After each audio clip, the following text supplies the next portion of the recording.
I have so many beautiful greeting cards that I've accumulated over the years, and they're just way too pretty to toss in the trash. So I found some ways to make use of them, and one of the things that I've done is turn them into small keepsake or jewelry boxes. Now I've made a few different shapes and sizes, but I'm going to show you one of them in this video. So grab a couple of greeting cards to choose from, this box template, which you'll find the link for in the description, and print it out on cardstock if you have it. It'll just make it sturdier and last longer. Plus you'll need a ruler, some scissors or a craft knife, glue, and a scoring tool. And if you don't have a scoring tool, a pen that's run out of ink works perfectly. And if you don't have that, the dull side of a butter knife will work as well. On each piece of the template, you'll see solid lines and dashed lines, and you're going to cut along the solid lines and fold on the dashed lines. So I started by printing and cutting out the template on cardstock. I picked this gorgeous card that my husband gave me, and I pulled the insert out.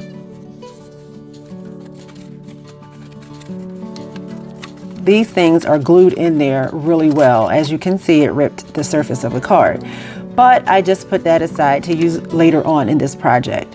Now I thought it would be nice to be able to see this lettering on the lid, so I took the piece of the template that was marked lid and lined the template up with the image on the card and then traced around it.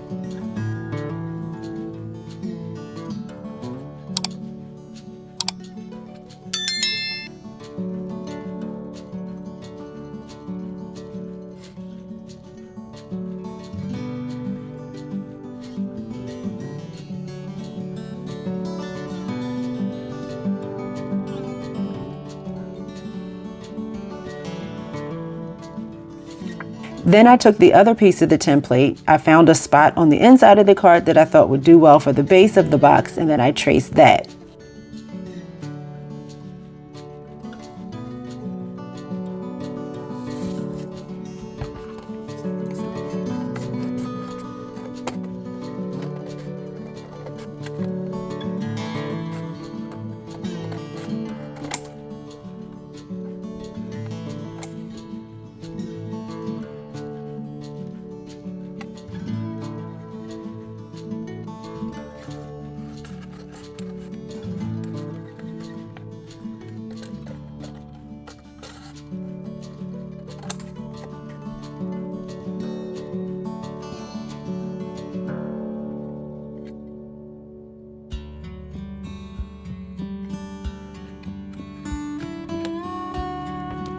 And since there are no dash lines on the greeting card to help you know where to fold, you can just line the template up with what you cut out, make a small mark next to the folding line on the template on both sides, and then use a ruler as a guide to score straight across. And I figured out I needed to do this when I didn't fold it in quite the right place, and then one of my sides ended up being too short.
Here's where I decided to use that insert that I took out earlier. I like the idea of still keeping the sentiment from the card, so I'm going to just cut out the text section and glue that to the inside of the lid and the inside of the base. So whenever I open up the box, I can still read the beautiful words that my husband wanted to convey to me in this card.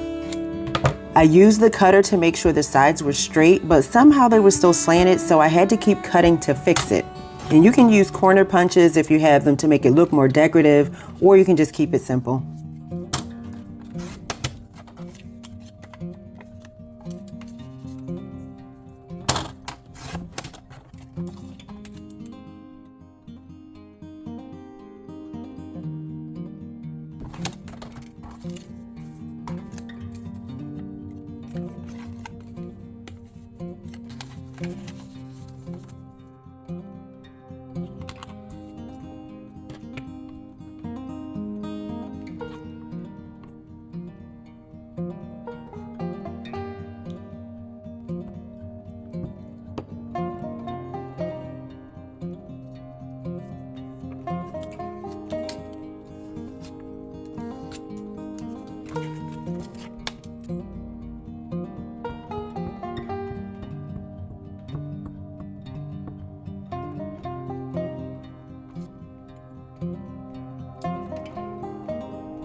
Now we can apply the glue to the little tabs to actually make it a box. And for this project, I used this AdTech glue runner, but it didn't really hold that well for the little tabs. So I removed that glue and then used a glue stick, and that helped much better.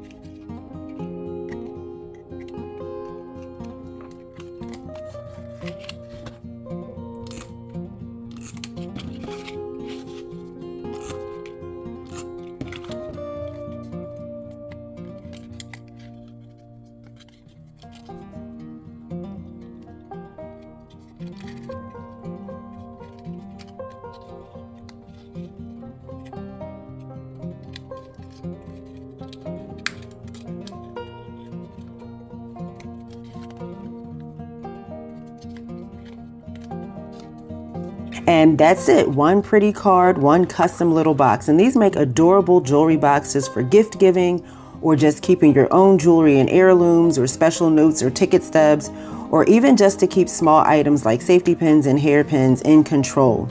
If you try this project, please let me know in the comments. And if you're subscribed, take a picture of it and then go to my channel and click on the button that says Visit Community, and you can upload your photo so I can see it. And remember to keep looking for ways to spend less and create more, and I'll see you next time. Bye.